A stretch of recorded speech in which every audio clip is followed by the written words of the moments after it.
ការប្រយុទ្ធហើយនៅមានខ្ញុំសូមនិយាយម្ដងទៀត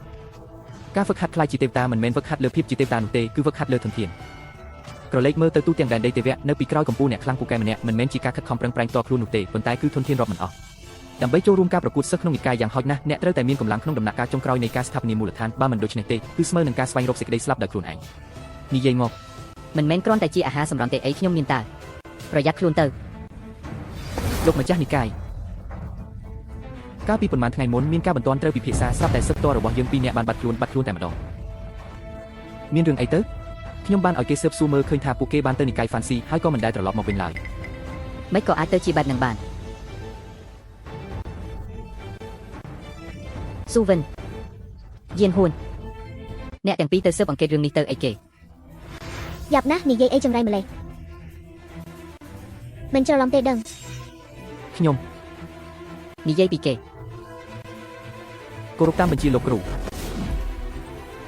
ហឹមនិកាយ Fancy នេះគឺជាកន្លែងដែលមានផ្សែងធូបអ៊ូអរបំផុតនៅក្នុងទ្វីបដងសឹងសិនជើទាំងមូលឬថាអាចបន់ស្រន់សុំលៀបសក្ការៈបានសូមគូស្រករសូមសេចក្តីសុខសាន្តគ្មានអ្វីដែលសូមមិនបានឡើយល្បីល្បាញខ្លាំងណាស់នៅក្នុងលោកីនេះ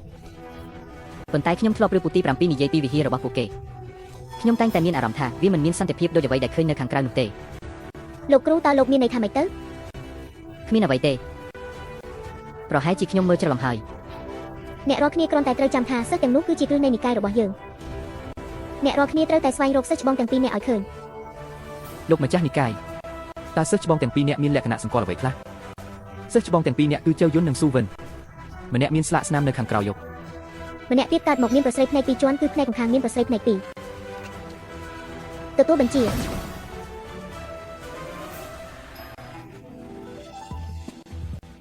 យៀនហ៊ួនខ្ញុំនិយាយត្រង់ចុះ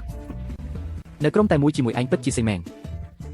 ពួកយើងនិយាយគ្នាឲ្យច្បាស់សិនតាមផ្លូវនេះគ្រប់យ៉ាងត្រូវស្ដាប់តាមខ្ញុំអាំងអីទៅ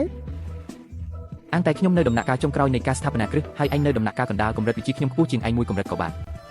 បើអញ្ចឹងបើមានគ្រោះថ្នាក់ឯងទៅមុនទៅខ្ញុំតិចខ្លួនមុនហើយហ่ะក្មេងខ្ចីណាស់ខាងមុខគឺជាកំពូលភ្នំ Fancy ហើយមិនបាច់ឯងប្រាប់ទេខ្ញុំឃើញយូរហើយពួកយើងលាក់បាំងកម្រិតវិជ្ជាសិនទៅកុំបង្កការភ្ញាក់ផ្អើលចាំមើលស្ថានភាពសិនទៅខ្ញុំទៅហើយស្វាគមន៍ទីយកទាំងពីរតើទីយកទាំងពីរមានការអ្វីបានជាអញ្ជើញមកកាន់និកាយហ៊ុនស៊ីដែរបាទលោកគ្រូនេះជាភរិយារបស់ខ្ញុំពួកយើងក្រុងនឹងយកកូនក្នុងពេលឆាប់នេះទើបនាំគ្នាមកវត្តដើម្បីផ្សងប្រផ្នូលដើម្បីបួងសួងឲ្យម្ដាយនិងកូនមានសុវត្ថិភាពតើអ្វីដែលទីយកនិយាយជាការពិតមែនទេពិតជាអញ្ចឹងហើយបរិយាកាសនៅក្នុងវត្តរបស់អ្នកពិតជាល្អណាស់និយាយលេងអីទីនេះជាវត្តស័ក្តិសិទ្ធិបំផុតនៅជើងខាងកើតណាមនុស្សលោកតែងតែប្រាថ្នាចង់បានសេចក្តីសុខសប្បាយមានតែផ្សែងធូបទេដែលមិនអាចបំភ្លេចប្រជាជនបានតើពន្លឺនៃណាមានតែគំនោឆ្អឹងសក្បុសនៅក្នុងភ្នូដ៏ស្ងាត់ជ្រងនៅពេលព្រលឹមស្រាងពេលថ្វាយបង្គំនៅក្នុងព្រះវិហារធំត្រូវប្រុងប្រយ័ត្នចំពោះរូបបដិមាដែលដាក់ភ្នែកចុះក្រោមនិងរូបបដិមាដែលបើកភ្នែកធំក្រឡែតពេលព្រះពោធិសត្វបើកព្រះនេត្រត្រូវប្រញាប់រត់ឲ្យលឿនមុនពេលមេឃងឹតនេត្រកុំមកនិយាយផ្ដេសផ្ដាស់អីទៅឲ្យឆ្ងាយទៅហេហេហេហេហាហាសុំទោសទីយកទាំងពីរផងគេជាមនុស្សឈ្មោះទេនិយាយគ្នាមិនដឹងរឿងទេមានតែដេញចេញប៉ុណ្ណោះប្រសិនបើព្រះពោធិសត្វបើកព្រះនេត្រសូមប្រញាប់រត់មុនពេលមេឃងឹតតើវាមានន័យដូចម្ដេចតើមនុស្សឈួតម្នាក់នេះចង់និយាយពីអ្វីឲ្យប្រកាសទៅបើឈួតហើយប្រញាប់យកទៅឃុំទុកទៅគួរឲ្យខ្លាចណាស់បាទសូមអ្នកទាំងពីរអញ្ជើញតាមខ្ញុំទៅវិហារជីហ្វុងទៅទីនោះធូបស័ក្តិសិទ្ធិបំផុតអាចបួងសួងសុំកូនភ្លោះប្រុសស្រីជូនភរិយាបាន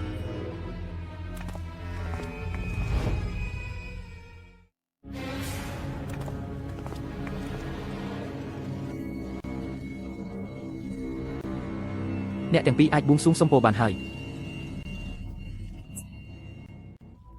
ខ្ញុំសង្ឃឹមថាភរិយារបស់ខ្ញុំការដំដងបាន8អាចបង្កើតកូនគួរឲ្យស្រឡាញ់ឲ្យខ្ញុំបាន8នាក់ល្មមបានហើយកុំចង់ងប់អីសូមឲ្យទេវតាជួយថែរក្សាការពារ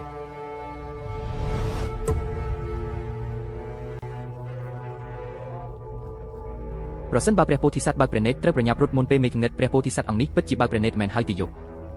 បន់ស្រន់រួចរាល់ហើយឬនៅពេលនេះមេឃក៏ល្ងាចហើយប្រសិនបើមិនយកទោះទេអាចស្នាក់នៅក្នុងវត្តនេះបានស្នាក់នៅទីនេះសិនចាំស្អែកភ្លឺសឹមទៅក៏មិនទាន់ហួសពេលដែរបរិសុទ្ធចំណាស់លោកសង្ឃាត់ម្នាក់នេះមានអ្វីប្លែកហើយល្អណាស់ពួកយើងក៏កំពុងតែហត់ល្មមសូមព្រះតេជគុណជួយរៀបចំផងពិតជាអញ្ចឹងហើយហើយអ្វីបានជាព្រះពុទ្ធបដិមារបស់មនុស្សទាំងពីរនាក់នេះមើលទៅដូចជាមានជីវិតពិតអញ្ចឹងទីយកពិតជាមានភ្នែកមុតមែននេះគឺជាព្រះសង្ឃជាន់ខ្ពស់ដែលបានអនិច្ចធម្មនៅក្នុងវត្តរបស់យើងពួកយើងនឹងស្រោបពួកគាត់ដោយទឹកមាសគូគំនូនៅលើបល្ល័ង្កផ្កាឈូកដែលគេនិយមហៅថាព្រះពុទ្ធរូបស្រីរាងពិតព្រះពុទ្ធរូបស្រីរាងពិតនេះ